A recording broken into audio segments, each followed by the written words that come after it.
let's just go back to work. Fans call Gus the most rational villain in TV history, but the box cutter scene proves he wasn't rational at all.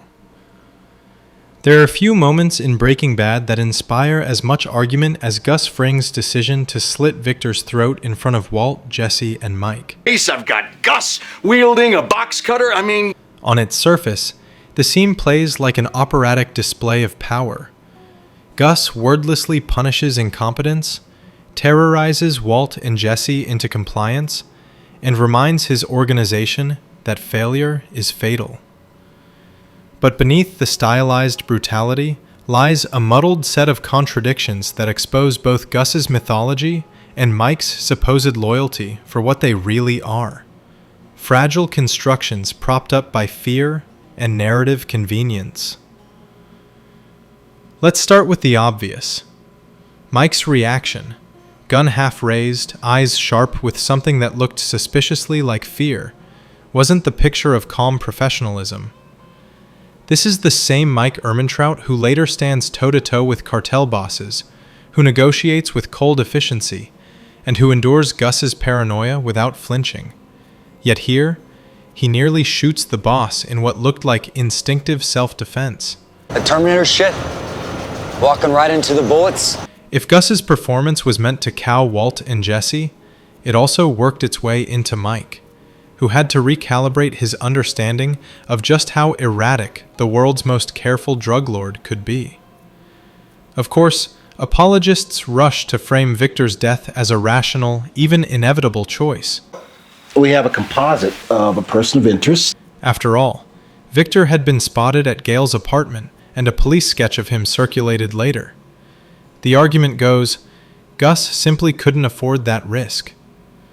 But let's pause before handing Gus the award for most cautious kingpin. Victor wasn't some green recruit fumbling through his first assignment. Possible, but I got that guy Victor watching me, listening to every word I say.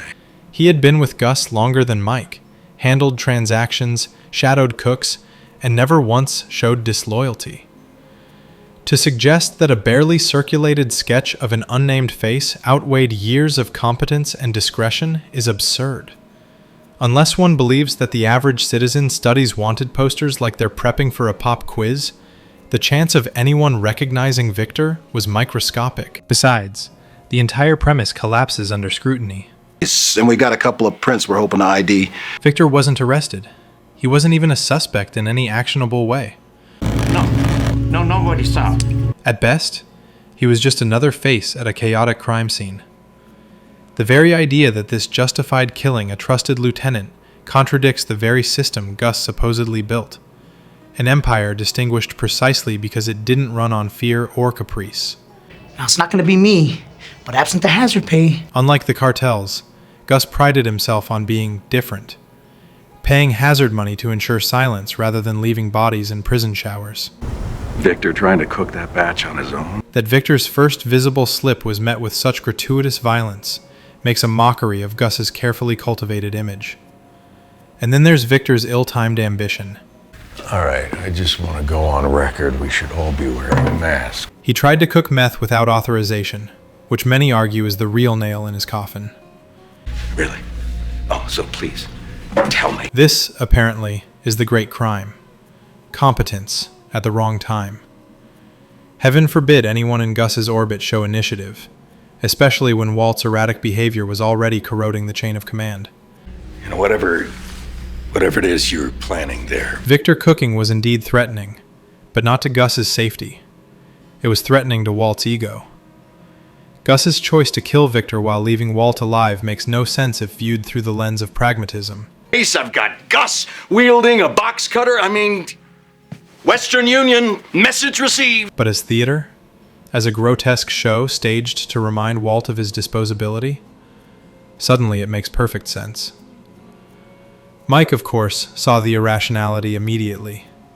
A trained chemist, like yourself. The supposed appeal of working for Gus was that he wasn't like Tuco Salamanca or Don Eladio, rulers who governed by fear and flashy executions. Gus's empire worked because it was a machine, not a circus. When Gus slit Victor's throat in the middle of the lab, with witnesses standing inches away, The machine suddenly looked like any other drug outfit. A good thing, you stupid son of a bitch! For Mike, a man who justified his allegiance to Gus as allegiance to professionalism itself, the hypocrisy must have stung. Yet he stayed. He rationalized. He convinced himself that loyalty insulated him, that competence made him immune. But that illusion collapses quickly when compared to Victor's own record. If loyalty and long service could not protect Victor, why would they protect Mike? Gus tolerated Walt far longer than he should have, because Walt was uniquely valuable. Victor was valuable too, but not irreplaceable. Neither was Mike. I can't do it in the lab. Victor's always there. In fact, Mike had failed spectacularly before, letting Walt stall long enough to call Jesse, an act that directly led to Gail's death, the very crisis that set this domino chain in motion. If anything, Mike was more responsible than Victor for Gus's near ruin. Yet Victor bled out on the floor, while Mike endured. Rational? Hardly. Convenient? Absolutely. All right, you do a sweep? Couldn't. People there. The counter-argument insists that Gus acted not out of fury, but out of cold strategy. Victor had been seen. Victor cooked without permission. Victor became a liability. But if Gus truly cared about minimizing risk, why execute him in the most theatrical, messy way imaginable? A private bullet in the desert would have sufficed. Instead, Gus staged a horror show, dragging out Victor's death to ensure maximum psychological impact. Walt was terrorized, Jesse traumatized, Mike visibly shaken. It was the behavior not of a pragmatic mastermind, but of a man indulging his anger while pretending it was strategy. Now, how long before Gus decides that he's too big of a risk? This isn't an isolated slip either. Gus's mask of cold precision cracks repeatedly throughout both Breaking Bad and Better Call Saul. His compulsive torment of Lyle at Los Pollos Hermanos, forcing the poor man to scrub endlessly, is a minor but telling example. Ace, I've got Gus! Gus doesn't just manage problems. He lashes out through ritualized cruelty. Got his throat cut. The murder of Victor was the grandest version of this. An outburst dressed up as discipline. And Mike? For all his stoicism, he knew what this meant. Pointing his gun at Gus wasn't simply instinct. It was the body's betrayal of the mind. Well, any way you slice it. A reflexive recognition that Gus could turn on anyone, no matter how reliable. Gus kept cameras on us at the lab. Mike understood that Victor's fate could just as easily have been his own, and the fact that it wasn't was less a reward for competence than a matter of timing. The real lesson of Victor's death isn't about loyalty, nor about risk management, nor even about Walt's importance. It's about Gus himself, a man who cultivates the image of perfect pragmatism while being just as prone to impulsive violence as the thugs he claims to despise. To send me a message. Victor's death was not an act of necessity. It was theater, hypocrisy, and temper disguised as strategy. And Mike's survival? A reminder that in Gus's world, nobody is safe. Not even the right-hand man who does everything by the book. We had Fring. We had a lab. The machine was never as different as it claimed to be. Character verdicts, then. Victor. Loyal, competent, expendable anyway. Mike. Shocked, compromised, and fooling himself about why he stayed. Gus. Not a genius strategist, but a control freak who occasionally swaps logic for spectacle. Waiting for Gus to send. Walt. Terrorized but emboldened, realizing that if Gus could discard Victor so easily, then even perfection wouldn't guarantee safety. The murder of Victor was not a cold calculation. It was Gus Fring punching the wall. Only this time, the wall bled out on the lab floor. Like a dog waiting for dinner scraps. Mike Ehrmantraut isn't honorable. He's the biggest hypocrite in the entire Breaking Bad universe.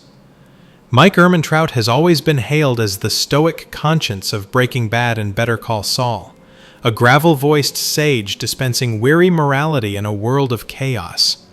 You are a time bomb. Admirers call him honorable, disciplined, even the moral compass of the immoral. But peel away the gruff wisdom, and what remains is not a noble outlaw, but a hypocrite, a murderer, Where you going? I'm getting the hell out of Dodge. and ultimately, a coward who believed his own myth a little too much. The illusion of Mike as the noble criminal rests on his code. No innocence, no betrayals, debts paid, word kept. A tidy ethos, until one notices how often it collapses under the weight of convenience. Drew Sharp, the murdered boy in Dead Freight, is the most damning counterpoint. Mike's outrage was not over the child's death, but over Todd's unauthorized weapon. The murder itself, Mike conceded, was necessary. Man, I don't get this. Similarly, Mike stood silently as Gus eliminated Tomas, a child trafficked into cartel service. His vaunted code bends whenever the boss requires it. The myth of Mike, the principled criminal, is one Mike himself clung to desperately, but only in words. You and your pride and your ego. This delusion was laid bare most cleanly in Better Call Saul, during the unforgettable confrontation with Nacho Varga's father. Ustedes son el cartel y su justicia. Todos son iguales. Papa Varga dismissed Mike's tired justification, "We got the bad guys," with scorn, reminding both Mike and the audience that he too was one of the bad guys. It was the writers themselves tearing down the fandom's idol. Mike isn't special, and he certainly isn't different. He is simply another cog in the machinery of brutality, hiding his complicity behind a veil of weary cynicism. The irony is that Mike thought himself above the very men he worked alongside. I am the danger. Walt, Gus, Saul, all knew, in varying stages, exactly who they were. Walt's entire arc was about stripping away denial until nothing remained but self-awareness. I will kill your wife. Gus embraced his ruthlessness with quiet pride. Saul cloaked his amorality in slapstick, but never doubted its existence. Mike, however, clung to the fantasy that he was better, that he was cleaner, that his brand of murder was somehow more respectable. Shut the fuck up. It was delusion until the end, and when the end came, Mike failed the test of loyalty he so prized. He abandoned his granddaughter in a park without explanation, vanished without a word, and left her to puzzle over his absence. The man who styled himself as family first fled like a coward, too consumed with self-preservation to give the child he adored the closure she deserved.